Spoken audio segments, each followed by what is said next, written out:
క్రిస్టియానిటీలోకి పోయిన తరువాత అందులో కూడా అనివార్యంగా అదే వివక్షతకి గురి అవుతారు అనేది మన కళ్ళ ముందున్న సాక్ష్యాలు. మీకు తరిగొప్పుల అనే ఒక విలేజ్ ఉంటుంది సార్, జనగామ నుంచి.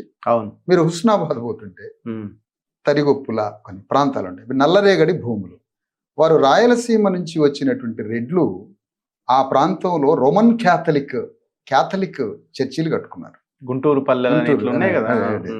జార్జ్ రెడ్డి గారు ఇలా ఉంటారు, మోజెస్ రెడ్డి గారు ఇలా చర్చిలు కట్టుకుంటారు. వాళ్ళ చర్చిలలో లోపట రెడ్లు కూర్చుంటారు చర్చిల్లో, బయట చింపిరి బట్టలతో ఎక్కడెక్కడో నిలబడతారు క్రైస్తవులు. అంటే ఏ క్రైస్తవులు? అంటరాని క్రైస్తవులు, దళితులు, షెడ్యూల్ క్యాస్ట్ వాళ్ళు. అందుకని భారతదేశంలో మావోయిస్ట్ పార్టీ వచ్చినా చాతుర్వర్ణ మావోయిస్ట్ పార్టీగా అవతారం ఎత్తింది.